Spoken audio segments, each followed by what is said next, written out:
Something is awakening inside of Black women, a quiet but undeniable knowing that we're meant for more than survival, more than sacrifice, more than endurance, more than carrying everyone else's expectations while putting our own dreams on hold. A realization that the life we've been taught to accept may not be the life we're meant to live, and that there may be more freedom, more peace, more joy, and more possibility available to us than we've ever imagined. Because once you realize you have options, everything changes. We've been trying to get pregnant since we got married, and now it's like, I get there and boom, and now I have a 7-month-old baby girl. Oh, congratulations. That's amazing. Mm-hmm. Wow. Part of it is like my wife said, well, what do you think it was? And I said, I think what stopped us was the stress and the food and the stress. And now, 7-month-old Olivia, she's the best thing in my life, the best of me, and the best of her now is here. Close your eyes and imagine living a life you love, unapologetic and unbothered, free from daily microaggressions from Karens and Kens, free from the fear of police brutality and systemic racism. Wouldn't that feel amazing? Now open your eyes. What if I told you that it's possible? Hear inspiring stories and get the actual blueprints from brothers and sisters of the diaspora who are living out their wildest dreams abroad. You've heard the term, now be inspired by the movement. I'm Krishan Wright, and this is Blaxit Global. I'm excited for this episode of the Blaxit Global podcast. Ooh, we are going to the continent. And in this episode, I get the chance to speak with someone who reached out to me about a year ago, but it's taking us this long to actually get together, mostly on my fault. But without further ado, I want to welcome to the podcast Benjamin Myers, who is joining us from Kenya. That's right. Thank you for the invite. I'll be honest with you. When I first reached out to you, I was so excited when I saw I don't know if it was a newsletter or an email, but I saw this thing saying, a lot of Black people are wanting to leave America and go somewhere else. And my wife, I saw it. My wife saw it. My wife said, you need to get on that show because you have a story to tell. And I looked at her, I'm like, it's no story. I mean, it's not. It's super simple. I was here one day. Now I'm here. That's it. And she's like, "You're an idiot. You talk to her. Talk to this woman on this podcast. Just send her an email. Not send her an email. She's not going to respond. And you did. And a year later, not necessarily all your fault. Not necessarily my fault. Nobody's fault. But I'm super excited about talking about your topic, which is I'm assuming, why are Black folks not leaving? Why are they staying in the U.S.? Or in reverse, why are they leaving? Why do they want to leave and why are they not leaving? What is the deal with African Americans staying in the U.S. versus leaving or wanting to leave but don't know how? And that's exciting to me. Yeah, and it's exciting to me too. And I know when you reached out, it was interesting. I read it, and I think I was in Florida at the time and preparing, for this and laying the foundation. And now, I'm settling in Portugal, and you're in Kenya. We both watch the news and keep up with things in the U.S. and all of its shenanigans. And so the questions that you provoked, it is what's going on, because it's like, okay, it's not going to get any better in the U.S. It seems to be getting worse. Yeah, but that's that external question, right? I remember reading something when Trump first got elected, and everybody's like, "Oh, I'm going to leave the country. I want to leave the country." And I'm like, "No, you're not. you're going to grin and bear it. You're going to suffer through it like you always do every 4 to 8 years. And you're just going to, go get along to go along. That's what you're going to do. And around that time is when my wife and I were talking about, and it was completely unrelated to the political landscape of the U.S. We woke up one morning in Fort Worth, Texas, and she looked at me and she said, "Do you feel like every day is like the same, like Groundhog's Day?" And I said, I was just thinking that. You're reading my mind. And we went through the day. I got my cup of coffee, like right on. Like everything was right on time. Workout from 7 to 7:55. Got my cup of coffee at 7:56. Started my day at 8:03, and keep on going. And every day was the exact same with very little deviation. And so I think about a week after that, I woke up and said, "What are we doing? Like I don't want to keep doing this," because we're in our mid 40s. Now I'm 40. I just had a birthday. I'm 46. My wife is 44, 45. You got to get that one right. I know the day and I know our anniversary, and I made the anniversary real simple the day before Christmas, so I don't forget.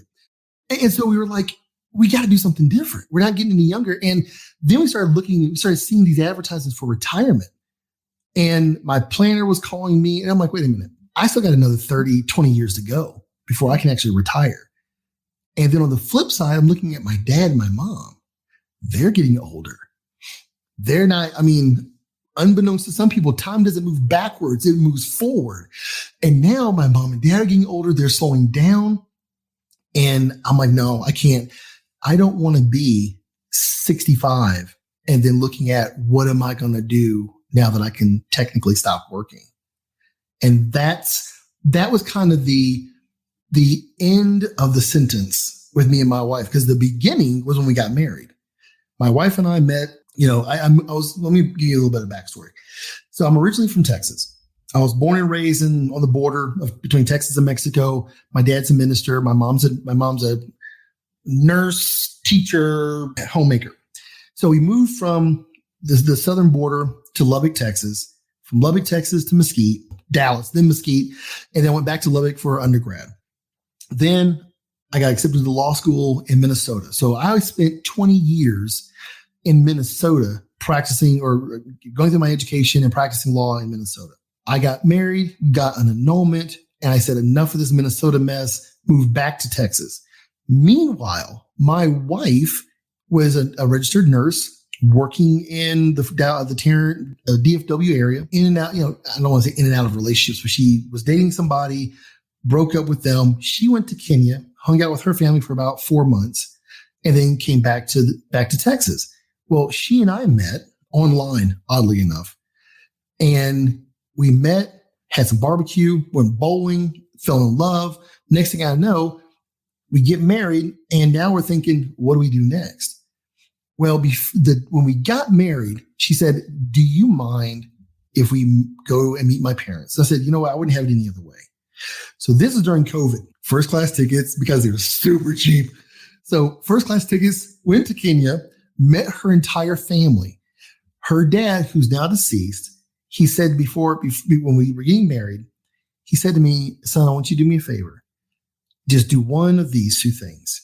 I want you to either build a church here or build a home." And I say, you know what? I can do one or the other. So I ended up building a home that looks like a church. So now my wife is like, okay, so what are we going to do? And I said, let's move to Africa. And it wasn't that simple. It was more like, what do you want to do? Do you have a problem moving to Africa? And I said, all the negative stereotypes that we have heard and seen being raised in the U.S. educational system, my knee-jerk reaction was, no, why would I want to do that? And then I started thinking about it. Why not? We're doing the same thing here every day. Why not do something different? So that was 2000. You see, I married in 2020. Her father passed away in 2021. We broke ground a couple days before he died. And so he got to see us break ground. And it took us about, we moved in April of 2022.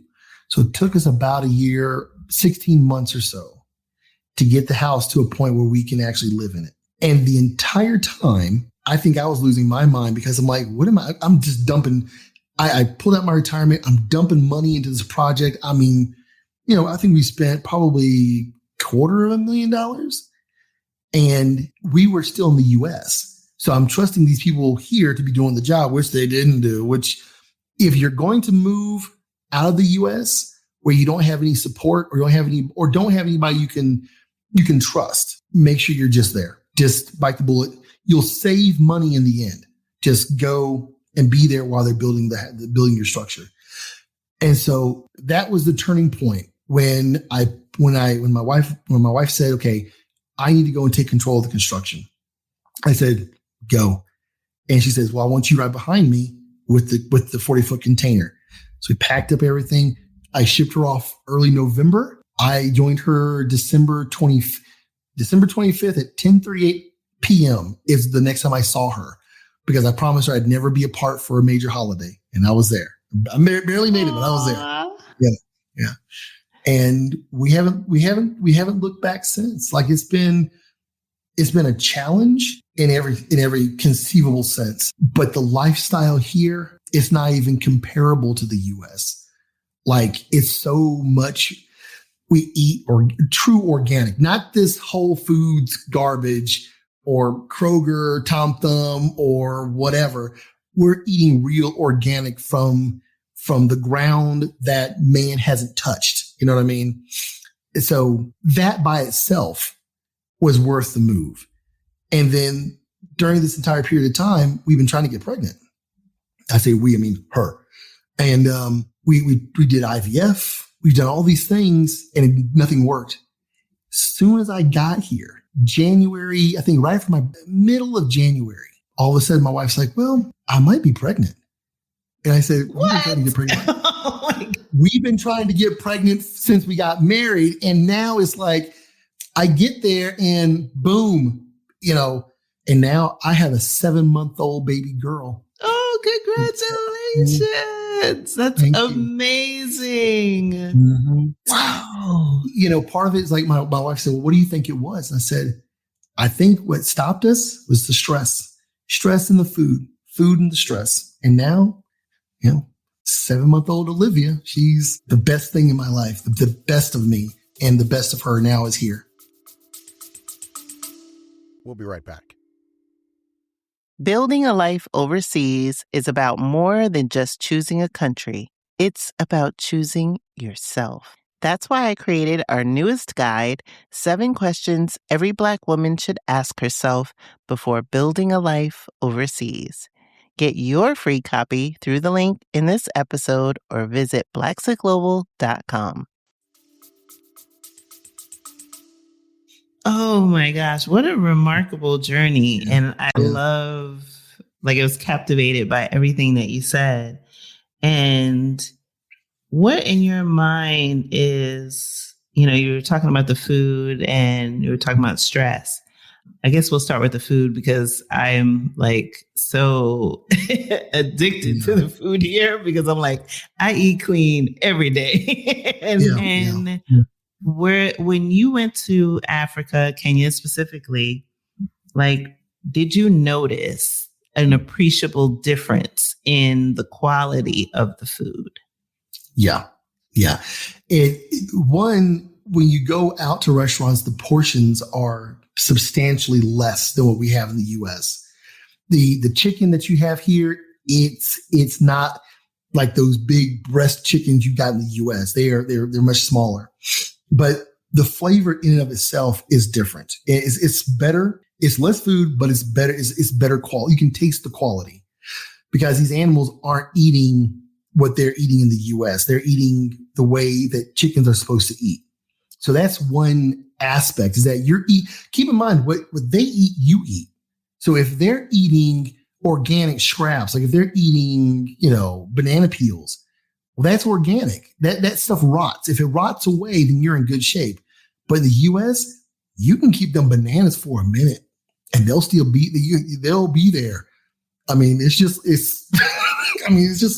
the way it is. They want to make sure that food lasts for whatever reason. But here you get some bananas, they're going to be gone in 3 days. They're going to start browning, and that's a good thing. Yeah. Same thing for the bread here. It's going to go bad after a couple days. Everything here goes bad, and that's the way it's supposed to be. But you can tell there's an appreciable difference. I lost 20 pounds after I was here for a little while. And when my dad came to visit me, he lost 15 pounds while he was here. So yeah, it's a huge difference. The food, and keep in mind, that's what keeps you going. So in the US, when you're gorging yourself at P.F. Chang or Cheesecake Factory, the things that you're eating really it's not real quality food. It's going to get you full and make you take a nap. Absolutely. I read this article a few weeks ago, and it was talking about ultra processed food and its effect on the body and the US lifestyle. And interestingly enough, it said over 70% of the food in the US is ultra processed. And I was like, 70? 70? Yeah. That is insane. But you see, especially, I travel and I can spot most Americans a mile away because the physique is very different.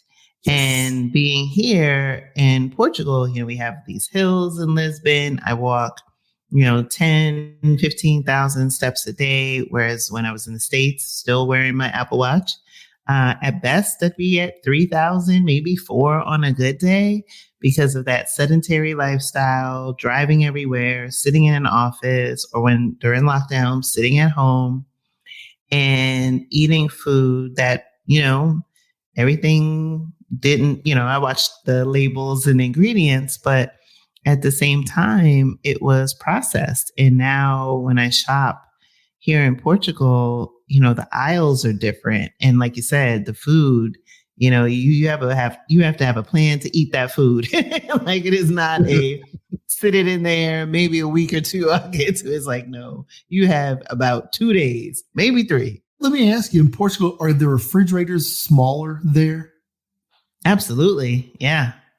Here, not these isn't jumbo, that interesting? Like double doors, lights, and lightsabers. So what I thought was super interesting when I got here was that we were trying to figure out, should we ship our appliances? And I said, let's just buy it there. So we get here and the refrigerators are significantly smaller.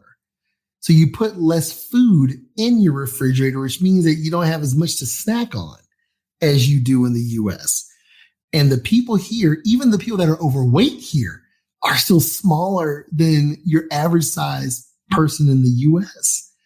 And they walk. That's all they do here is walk from village to village, town to town. We all walk. So I think the healthy food that they're eating in addition to the walking lifestyle, you can't be sedentary here.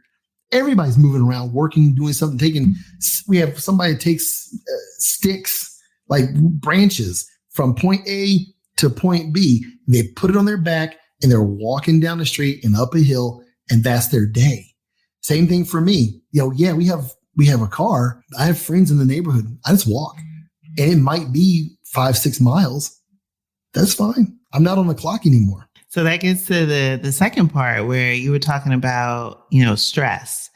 And what was like a day in the life in terms of your stress in the States? And then now, I guess, juxtapose that to the life that you live in Kenya. You can calculate every minute of how much money you have to make in the US to survive. You have a mortgage, let's just call it $2,000. You have electric bill, let's just call that $100. You have all these bills. You have a job.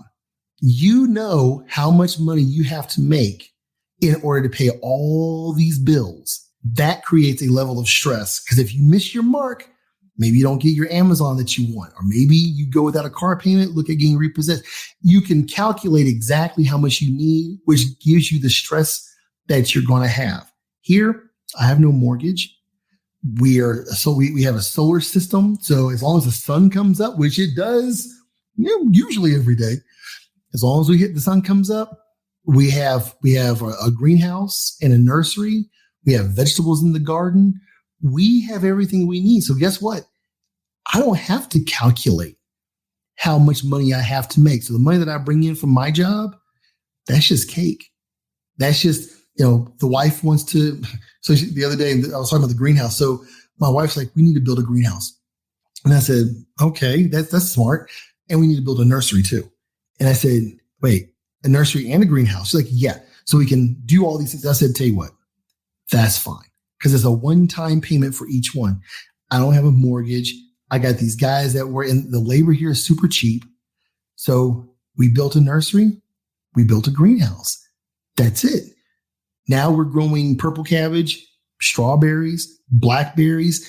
I think her new trip is blueberries and wheat berries. So now we have grain that we're growing. So now we have where we mill our own flour. So, but the point is, the stress level now is almost non-existent. The only time I have stress is when I wake up in the morning and watch the American news, and when I have to go to court. That's it. Everything else the rest of the day, I'm just chill. Like, I'm super relaxed. My blood pressure is down. I hate to say that I'm happy, but I'm happy. Yeah, and you can't put a price on this level of happiness and joy, because when you talked about Groundhog Day, that's how I felt with, every day of my existence in the States. And I use that analogy.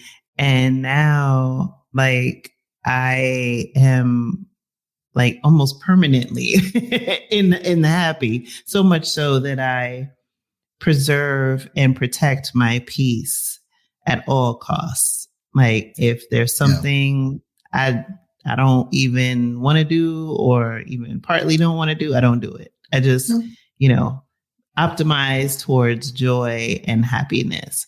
So I'm curious, because you talked about, building the house, having some challenges. What has been your reception? Because you're not Kenyan, your wife is.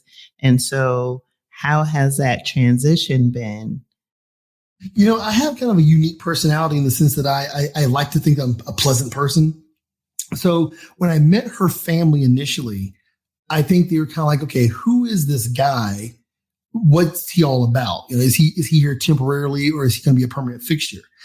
And so I think once I got over that hurdle, it was a different relationship between me, her family, the locals here. So they saw me in 2020. I didn't come back again until 2021. And I was coming back every 6 months. So now these people are seeing this guy who doesn't look quite white, doesn't look quite black, don't know what in the world he is. Now he's here all the time. And so that opened up the door to them getting to know me. And it didn't take long. I think it may have been a month before they're just like, okay, yeah, we can like you. And then I think 2 more months go by, and now I'm building stuff. I repaired some of the road that's here. I've done things to engage the community. I've gone to schools. I've spoken to different classes. So I think they see that I'm making an effort. And so I think that, in connection with me trying to learn Kiswahili, which is not easy, I think all those things have made it to where they're very open to me. But it wasn't hard. It doesn't take much. It didn't take much for me anyway. I'm glad to hear that. We have a relationship with Resplendence Arts. And one time I took introductory little lesson that she did, maybe it was a half an hour Kiswahili. It was interesting. I was like, okay. But at the time, I was just starting Portuguese, and my brain can only take one at a time. So I'm glad that you're embracing learning the language, even if it is at a slower pace. It's okay, right? I have time. That's the crazy part. And I think, and maybe you've dealt with this too, but I find myself slipping back into that American mode of, I got to get it done in a certain time period. And my wife does this for me, and I do this for her. We always kind of say, wait a minute, we're not on the clock here. I mean, except the life clock. I mean, yeah, I mean, die in 40 years, but you don't have to do anything. Let's just enjoy this. And typically when we start talking like that, the days go by really fast, but we enjoy that time together. We enjoy that time going out and, sometimes we'll just jump in the Rover and we'll just drive all up north back to Nairobi. We'll just drive just for the fun of it.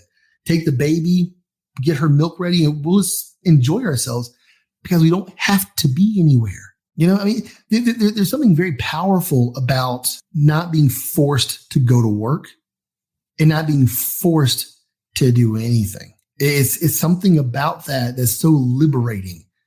And I think in the US, we are mentally focused on making money that we don't step back and say, what is this for?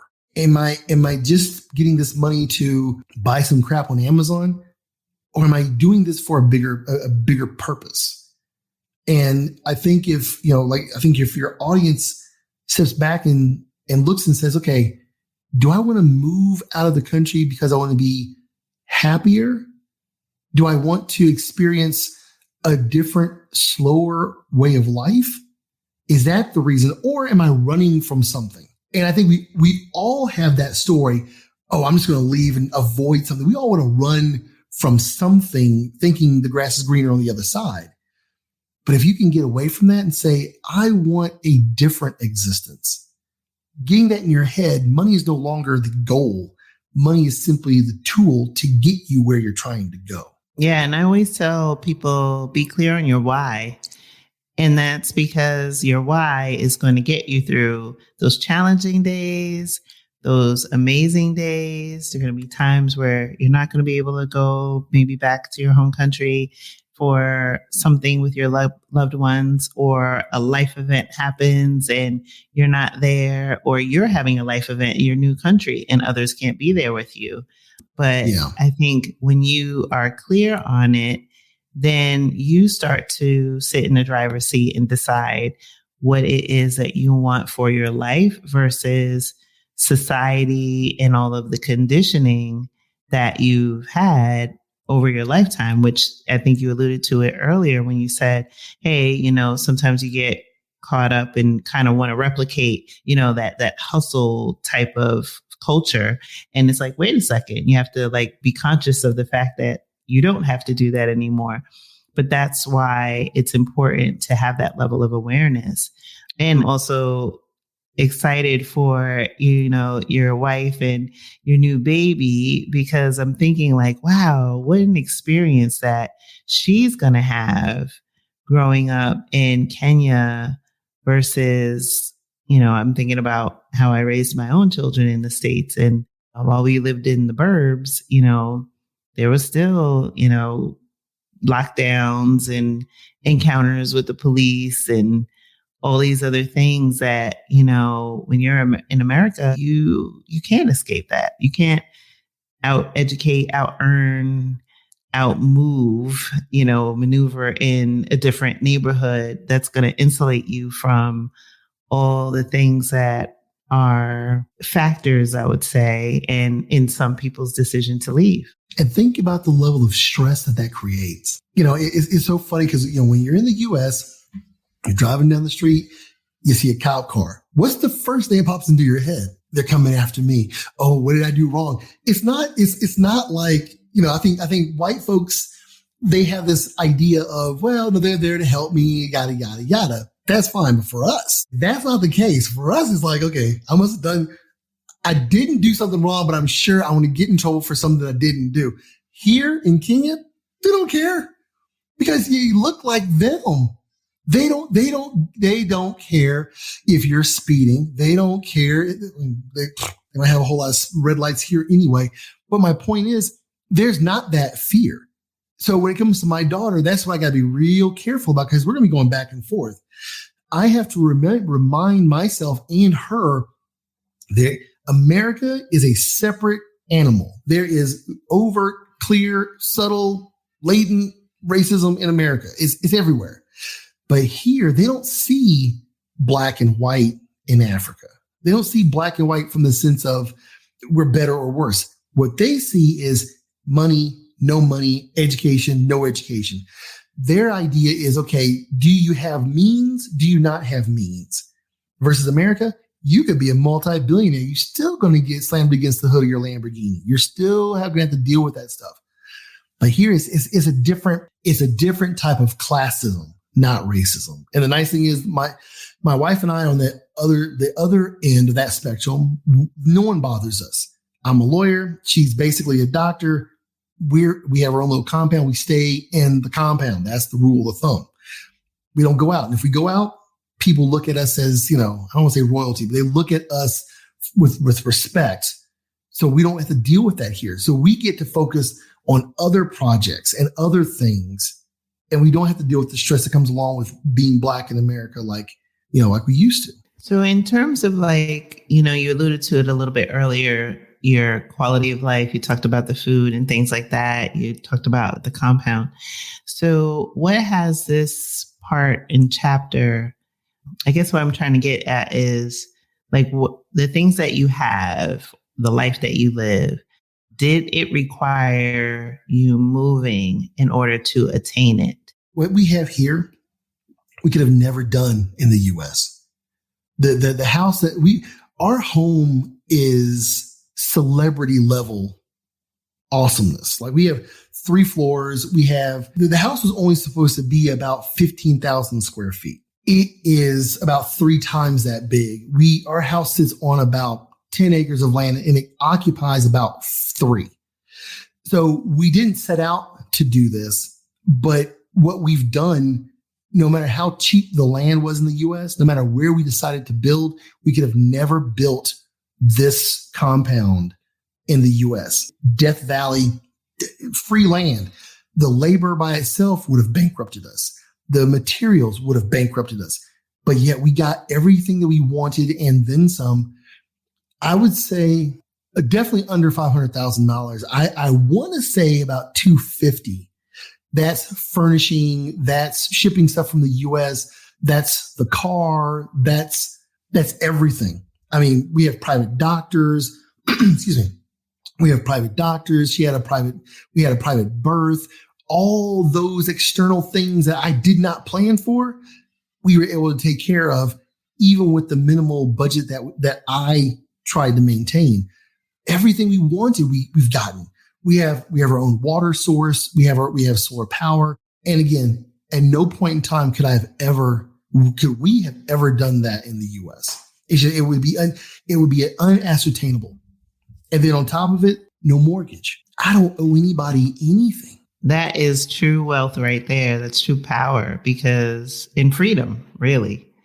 And I'm curious, because freedom, exactly. Yeah. So I'm curious, when you were talking about, your wife and the birth and everything. So how has the healthcare system been? Because, in the States, it is, you're always one, twisted ankle or bad cough away from bankruptcy. I mean, it's not even accident level. Now it can be as simple as I twisted my ankle and now I'm bankrupt. The deductible bankrupts you. The deductible takes you out. Yeah. I saw an article that said most Americans, not even African Americans, just most Americans don't even have a rainy day fund that exceeds $1,000.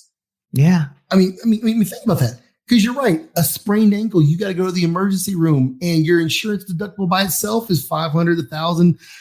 I think before I left as a private employer, my deductible was $5,000. Who has $5,000 just laying around? You have to meet that threshold. You have to meet a certain number in order for your insurance to kick in. Oh my God. That's insane. Even if your deductible is your car deductible, $500 or $1,000, who has that laying around? You're ripping and running to go all over the place to make the other bare minimums. Not many people have $500,000 laying around for that accident that occurs. But for us, 2 points for you. When you think of Africa, you don't think about a good health system. Here in Kenya, I will say this, we were treated extremely well. My daughter, when she was born, she was a preemie. She came in a little early, so her sugar level was extremely low.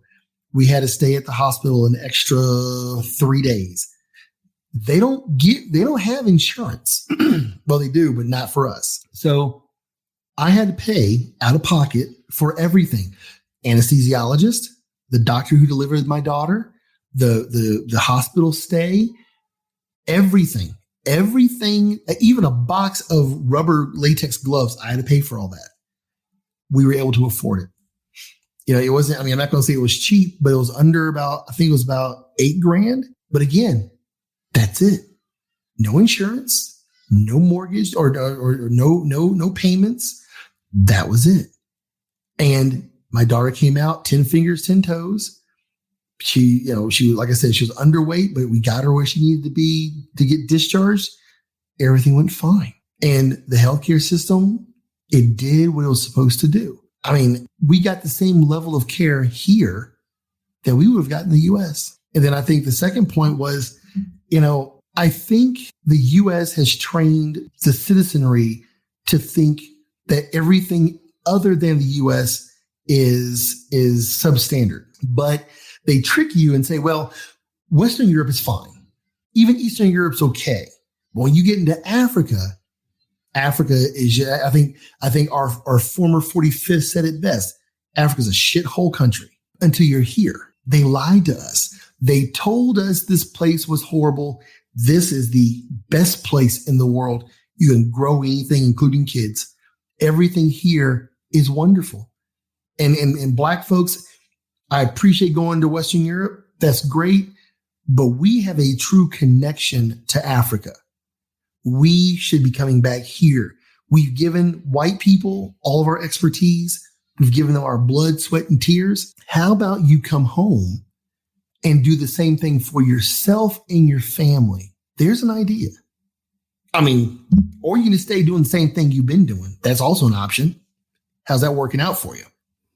Yeah, everything in life is a choice. And, one of these days, hopefully when I look at my mailbox, my residency card will be there and I can finally make my journey over to the continent because I've been wanting to go. And what's stopping you? This is for your audience. Well, for me, it was COVID. Do you for know me, it was COVID. And then I came here and my residency card, I already missed Exodus Summit meetup in South Africa. I'm like, okay, one of these days it will be in the mailbox and then I can get on a plane because I have people all over the place over there. And I'm like, I don't want to go. Nothing's stopping you. And COVID was the best time to come. Wow. That was the best. You could have flown over here first class for the same amount it would cost you to fly from New York to LA. Wow. Probably less. I was a big baller on the flight. It was me, my wife, my sister, my now brother-in-law. We occupied a good third of first class on the Delta flight. And we got over here. I think for me and my wife, it was about $1,500 round trip. And then for my sister, who decided to book her flight late, she is probably about an extra $1,000. But my point is, nothing's stopping you. Come home. Come on over. It will blow. You will feel something you've never felt before. As soon as you get off that flight, you will look around and say, wow, I see my people. In the killer part, you'll see billboards of people that look just like you. You'll see when you're taking a flight from Nairobi down to the coast, you'll get on these little, it's like their version of Southwest Airlines. You'll jump on the flight and the safety briefing is us. It's not us and somebody else. It's just us. The kids are us. The parents, it's all Black. Even the animation is Black people. It's awesome and it's encouraging. There's no reason. I guess now prices are a little bit more, but there's no reason you can't come home. You got people in East Africa. I'm sure you got people in South Africa. You got people everywhere. Come on. Yeah. Yeah. My brother, he's taken several trips to South Africa. Loves it. I was actually supposed to go to the jazz festival, but then, COVID happened. And actually I have a friend, a good friend who is the dean at Strathmore. in Kenya. And I've got, like I said, I've got people all over the continent. So it's going to happen very soon.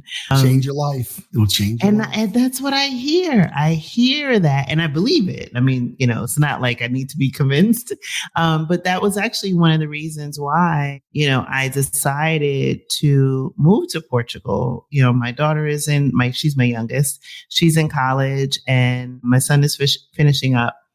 And she didn't want me, too far. And so it's a straight shot, 6.5 hours back to the East Coast. But one of the reasons why I chose Portugal was because it's like, okay, if I need to go to the States, 6.5 hours, right? But the continent is so close and flights are way more affordable than they were coming from the States. And so it gave me like the best of both worlds. Exactly. And that's why, like, that was one of the reasons why I chose coming here.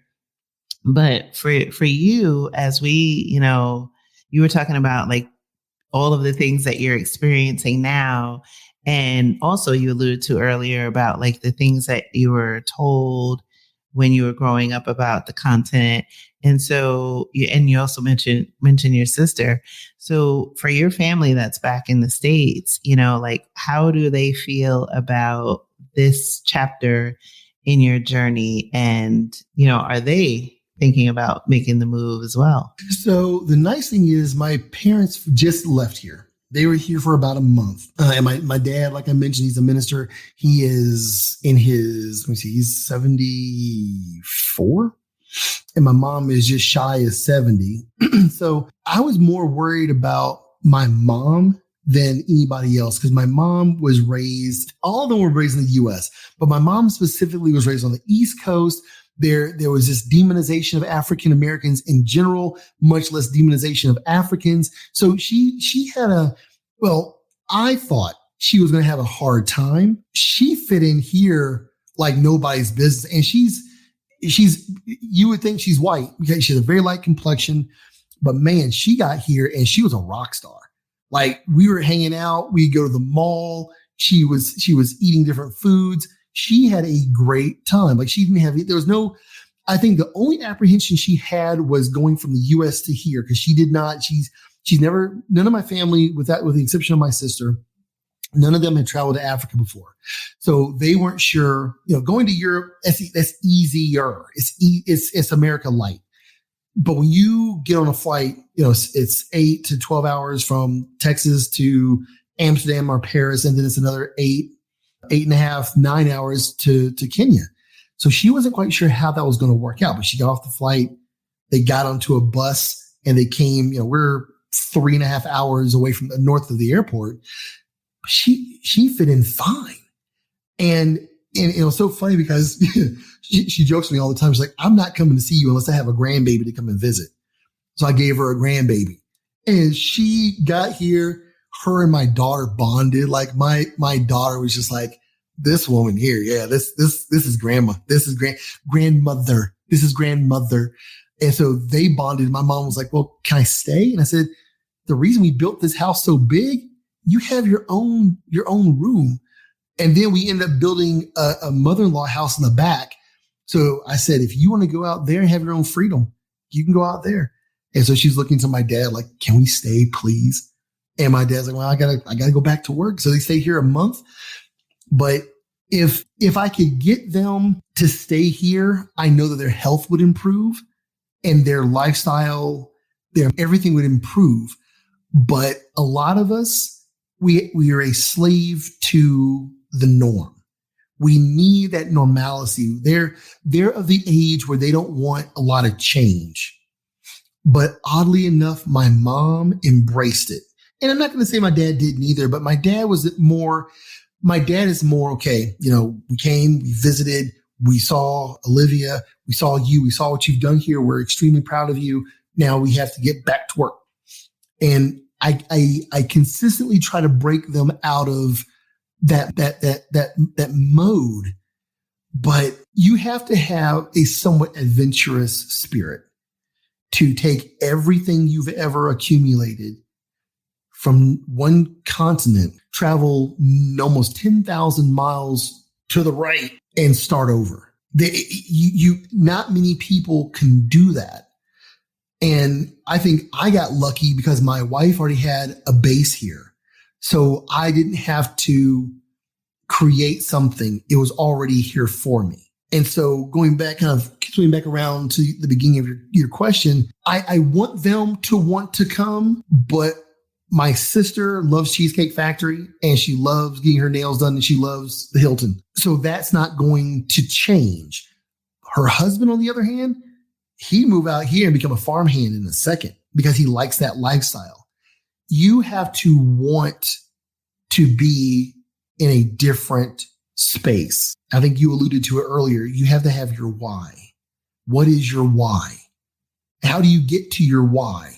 And then what's on the other side of that why?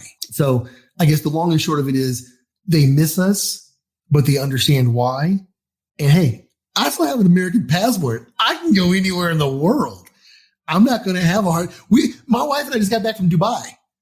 Like we went and hung out in Dubai for like 2 weeks. So I can be anywhere in the world. There's nothing stopping me. Wow. So do you think at some point that you would get citizenship in Kenya? The requirement is that you have to be married to a Kenyan citizen for 7 years.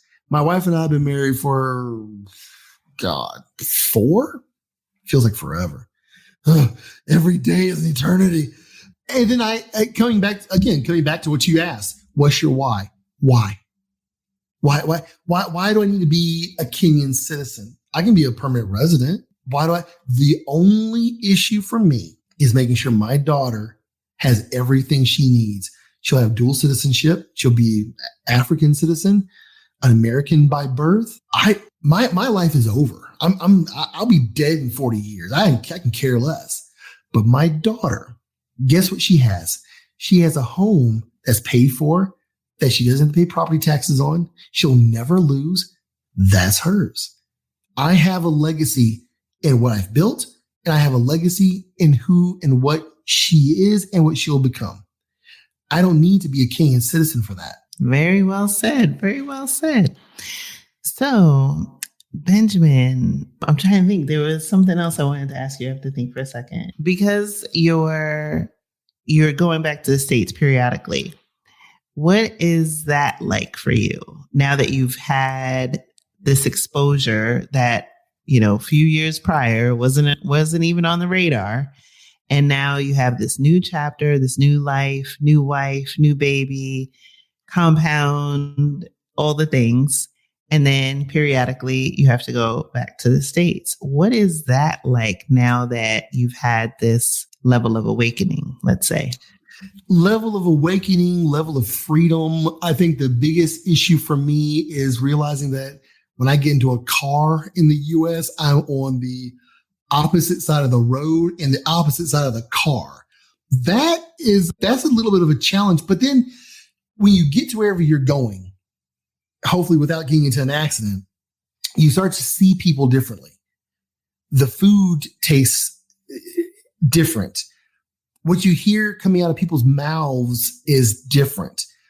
The way you observe people's movement, I think you said it earlier, the waistline, you can tell an American from 1.5 miles away. Seeing all of those things now, when I go back, I just got back in July and I'm going back again in May. You hear people's urgency of things and you realize that their self-awareness is very low. Oh, I gotta be here. I gotta be there. I gotta do this. And I'm thinking to myself, you don't gotta do any of that. You really don't. You can do whatever you want to do. But then you think about the framework of the US. There is no freedom. You don't get freedom in the United States. You get the illusion of freedom. You get this American dream, which if you listen to those two words, it is a dream. You never really own your own home. You never do. You're paying property taxes one way or the other. You never get truly organic or clean food because the soil that the food is grown in, if it's grown in soil and in a lab, that soil is tainted. Everything about America is a facade. Now, I don't want to take away from the good work that a lot of us are doing in the US, but the reality is we put forth so much effort in so many different sectors. but we'll never truly get the benefit of our skill set in the US. You can't. It's already tainted from the very beginning. You grow a strawberry, that strawberry is not going to be as delicious as it would be in Africa. That's so true. I think the challenge, and it has been for me, this not desire. I know on the one hand, I need to go back to the States, see family, take care of some things. But one, going back is I have to be mentally prepared for that. And two, US is hella expensive. And it's full of what I consider to be trap doors. We talked about it earlier, right? You can sprain your ankle, home ownership, right? Like I have the house in Florida and now the insurance dropped because they said, you're in a flood zone. There's no body of water anywhere near that house for about 40, 50 minutes, right? There's always a trap door. And I've read something recently that said that a couple, when they retire in the US, need to have $350,000 in addition to what they have saved in retirement just for medical. And I'm like, what? Wow. I hadn't heard that study yet, but that makes sense.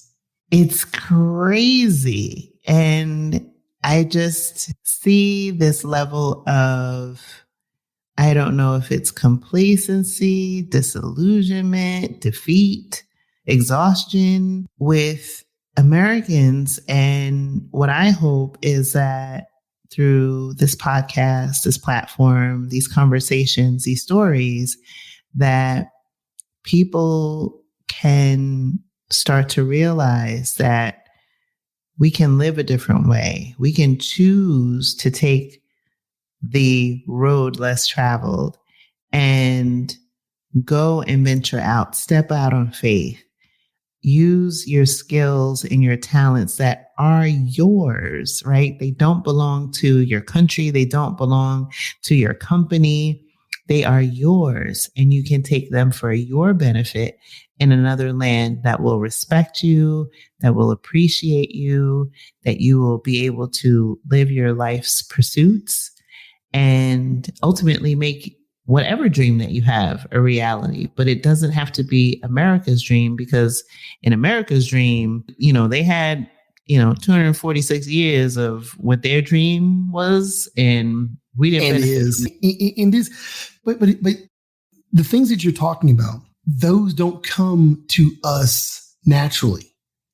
We all have this desire to want to be more. We don't know what that means. And so it's beholden to us, this podcast, and other people that want to figure out how to do that, to be able to be curious enough, thoughtful enough to explore that. But the problem is, I remember before I left, somebody said, keep up the struggle. And I looked at them and I said, what struggle are you talking about? Is it the same struggle we've been dealing with for 300 years? Because I'm sorry, you continue to smash your head against that brick wall. That wall's not changing. It's the same brick wall. So maybe the struggle that you're talking about and the struggle that I'm engaging in now are two different objectives, or two different struggles. My struggle is to get from point A to point K, and I'm there now. I have people reaching out to me all the time from Minnesota and Texas. Hey, what are you doing? How can I get involved in this? And I always tell them, here, this is all you have to do. Here's the roadmap. I've already done it, the hard work for you. All you have to do is save a little bit and get on a flight. But a lot of us can't do it. We are mentally trained. And I think you said it right. Maybe we're exhausted. Maybe we're just complacent. Maybe we're just hoping for the better. I was about to get my license to practice marriage and family therapy, and I did a paper, and the paper was on suicide. And of course, white men top. They're at the top of the box. White men, white women, black men, black women. And the question, they did a survey, and the question that they asked black women and black men was, why do you keep on doing what you're doing every day? And they said, hope. We hope that tomorrow will be better than it was today. That was the thing that was missing with white people. They did not have a sense of hope. We have that, and that comes from Africa. That comes from colonization. That comes from seeing your brother being killed and you not losing your mind, hoping that tomorrow will be better. So my invitation to us is we're already here. African Americans are back. We're going back to Africa. You can reach out to us and we'll give you the roadmap. You just have to follow it. You don't have to keep hoping tomorrow will be better in the US. You're not restricted anymore. COVID taught us we can be anywhere in the world.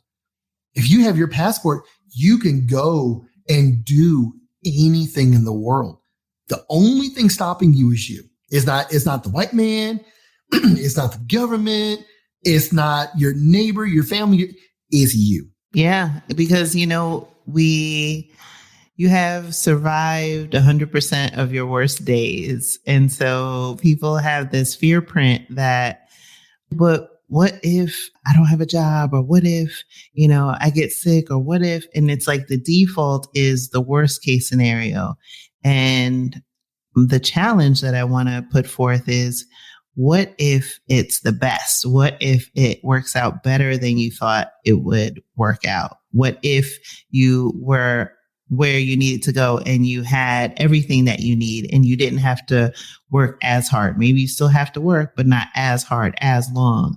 And that is what I think, that is what I know has come out of this chapter thus far, because I, like you, thought it was going to be another 20 years doing the same thing and getting the same results, right? Beating my head up against the wall. Why can't they see me? Why can't they appreciate me? I have to, dance for this one and have to do something else for that one.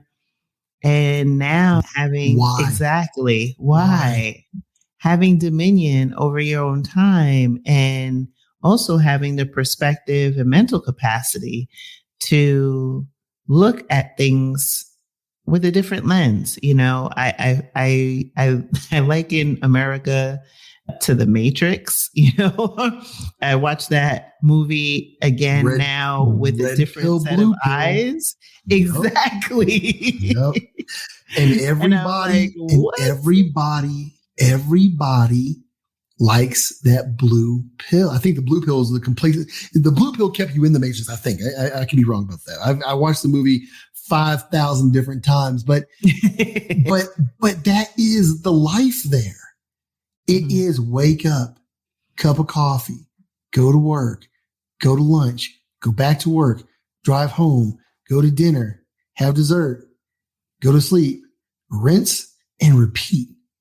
Yeah. Every day that I'm here, it's a different day. Today I almost hit a cow. Like just walking down the street, cow jumps out in the middle of the road, nice and slow. And I'm like, yeah, that just happened. And then 45 minutes later, I'm driving back home and there's a flock of sheep just walking down the street, not bothering anybody. And I'm like, they look delicious. And I came on home. Every day is different. I got a pen full of chickens and every day for them is the same because they wake up, rooster crows, they go out, they eat some stuff, they come back. But in between that, I got to snatch one for dinner. I got to get 10 eggs from the other ones. Every day is a little different. Sometimes they're a little bit more aggressive. Some days they're a little bit more, it is what it is. But you have to be outside of the matrix in order to appreciate that. And it goes back to what you were saying earlier. It's complacency. We are just so comfortable in what we know. We don't want to be adventurous. And if you're younger, you're more adventurous. You're more likely to jump off that roof and do parkour and bounce around. And yeah, when you're 17, 18, 19, 20, that's great. But when you hit 35 and when you wake up in the morning and your knees crack, you realize I can't do that anymore. So with that comes a lack of adventure. It's a lack of courage to do something different. But that's when we have the most money. That's when we have the most resources, is when we start to get a little bit older. The trick is finding a happy medium, having the resources and still having that desire, that courage to do something different and the maturity to do something different. And so that's the question. The question is, are you at the point where you can see the matrix for what it is and have the desire to get out of it, along with what's needed to get out? Yeah. And that's why I do what I do. And that's why I've committed myself to helping people get from where they are now to where they want to be. Because, for some people, they have the desire, but they don't have the community or the resources, or maybe they do have the resources, but they don't have a plan. And so wherever you are in that spectrum, that is why Blaxit Global exists. That's why Blaxit Global Passport exists, because, this life is for the living. My mother says, life is for the living. The dead don't need it. And so you're only going around one time. And how do you want to leave your mark? How do you want to enjoy those moments? Because you can trick yourself into saying, I'll do it when I'm 60. I'll do it later. But your best frame of reference is the generation before. And how is that generation before you living? Are they having the aches and pains? Are they, scraping by? Are they full of regret? And you have the opportunity to use that, and maybe that is being used for fuel so that you can take a different path. Whatever it is, I want to encourage people to get in community, reach out to you, for more information. And I think it's important to take a breather, get that psychological safety, which is something that isn't afforded to us as Black people in America, that has been stolen from us. That's one of the most insidious aspects of white supremacy, is the fact that it is the physical threat and it is the mental threat. And it's the psychological. The psychological, and that's embedded in your psyche. And for some people, for many of us, it has kept us in this perpetual state of fear, to where we just stay stuck with what's comfortable, with what's familiar, even if as we're sitting in that pot, that water is getting hot, which it is in 2024. And we don't want to move. And we don't. We have that, again, hope. Hope works in two directions. Hope of the better, and then hope that it doesn't get any worse. You have to have, and you hit the nail right on the head. You got to have your why. Because if your why is, well, I want to leave because I hate this president, that you're always going to have some external thing that you want to get away from. That cannot be your why. You can make it your why if you want to, but by the time you move, 4-8 years have gone by, and now it's different. Your why needs to be, why do I want to move? I want to move because this fill in the blank will make my life better. It'll make my life more enriched. It'll make people need to focus on their kids. Do you want your children to suffer the same way that you or your parents or your grandparents or their parents suffered? Or do you want, like I want for my daughter, do you want them to be able to just be themselves? Daddy doesn't yell at mommy because daddy doesn't have a mortgage to pay. Daddy and mommy are still together because they don't have financial issues to deal with. Daddy and mommy are always around and they're always holding and loving and caring and loving on me because they don't have to be a slave to their job. My daughter is 7 months. She'll be 7 months old in a couple days. We have not been away from her at all. Like if she's there, if my wife is there, maybe I'm taking a nap or I'm doing something else or vice versa. Our daughter always has us around. Can we do that in the U.S.? Can you take 7 months off? Can you take a year off to spend time with your kid? And think about it. After 6 months, that's when they start becoming the little person you want them to be. But they're not going to be your little person. They're the babysitter's little person. So whoever you allow your kid to grow up around, that is who your child will become. But guess what? My daughter is a spitting it. She looks almost, well, she's cuter than me, but she looks just like me, just like my wife, and she has the same personalities. Like we're seeing on a daily, almost hourly basis, we're seeing her personality coming out. Today, we were trying to feed her something she didn't like. And she's like, that's less than 7 months old. And then a couple of days ago, we gave her some oatmeal with cinnamon and a little bit of sugar. She's like, those are moments that you don't get in the US because you're at work. That kid's at the babysitters or daycare or whatever it is, being raised by somebody else. That is so true. Those values that are being embedded are not necessarily yours because of the amount of hours that they're away and also the expense. You know, I look at daycare today in the States. Woo, that's about a mortgage payment. That's another full-time job. You need 3 parents, one working full-time. Your day is split up into 3 parts, 24 hours in a day, 8-hour segments. We spend one 8-hour segment doing what? Hopefully sleeping. Other 8 hours is doing what? Is working. And now you get 8 hours to try to figure out how you're going to make the other 8 hours more financially beneficial to afford the place that you're sleeping. You don't have a whole lot of time with your kid. You don't. But that's the system that you're in. That's the slavery that you're in.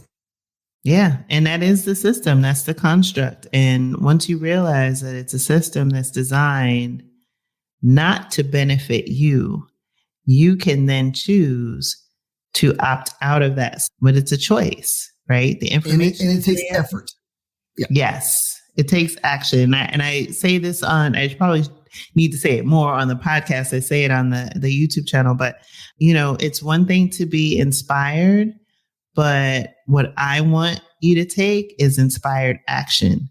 I want you to hear these conversations. I want you to get in where you fit in and get the information and make a decision, take the action. Information and inspiration for inspiration's sake means nothing. It requires that you do the work, right? And that's what I want. What's that old psychological adage? You talk about pre-contemplation, contemplation, and then moving forward with action and planning and all that. A lot of us are in this pre-contemplation mode of, it'd be so cool to move to Africa. I want to become an African. I want to be free. Okay, but that's great pre-contemplation. Now you need to move into, what does that mean? What do I need to do to get there? And then I think it's pre-contemplation, contemplation, then planning, and then action. Plan for it. Instead of you going out to the club, spending $500, $1,000 a night, plus buying your kicks and buying your all this other stuff, save that money. Because $1,000 in Africa goes a lot farther than it does in the US. I mean, we spent probably $300 a month in groceries and other. I mean, we have some luxury things that we like to buy. Like I love cheese. Like I'm a cheese nut. My wife is too. So cheese is a little pricey, but it's still cheaper than the US. And it's not processed. I hate to say it's delicious. It's delicious. And then my wife, she makes bread, she makes cakes. So we don't go very long without a wonderful meal. We get seafood fresh from the coast. We never break the bank. We never spend too much.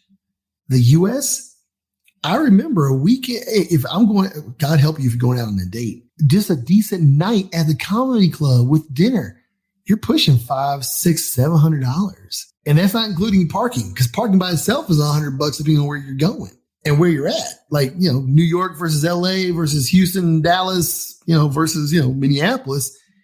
You're still spending a pretty penny, but here, and you get quality here. Wow.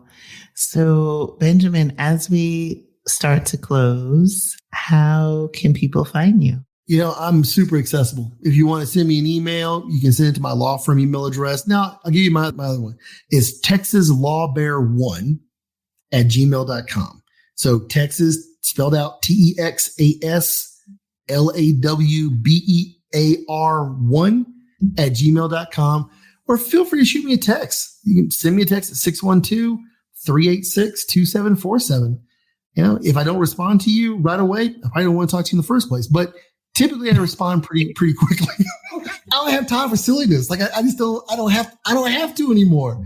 You send me a dumb text message, I'm just going to say, okay, block them, keep on moving. But if somebody reaches out and says, hey, listen, I've been thinking about moving to Africa. What should I know? I want to build a house somewhere. What should I know? I'm thinking about moving to Kenya. Where's a good place to go? I'm all about that. I want to help. I want to be part of the solution. So feel free. Shoot me an email, text message.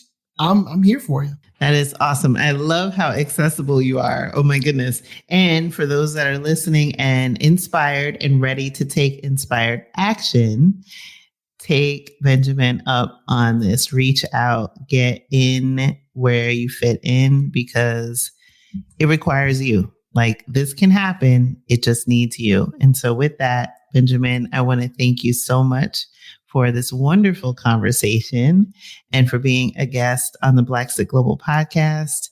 I know, like, I could just see all of the good things that are going to continue to happen for you and your family in this season of life. And I look forward to one day meeting you in person. Hopefully I'll be over in Kenya really soon. Like I said, I got folks over there.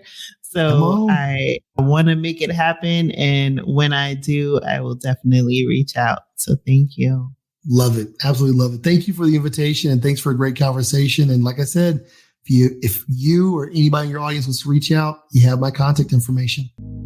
Thank you for listening to the Blaxit Global Podcast. For more information on today's episode, be sure to visit our website at blaxitglobal.com. It's not only possible to live out your dreams unbothered and in full color, it is your birthright. This episode of the Blaxit Global Podcast is sponsored by Blaxit Global Passport. At some point, the question stops being, can I move abroad? And becomes, what's possible for my life? Passport is where Black women from around the world come together to explore new possibilities, navigate life abroad, and create lives that feel bigger than the ones they were told to settle for. Because the goal was never just to move. The goal is to expand what feels possible. Visit blaxitglobal.com and click community to begin your next chapter.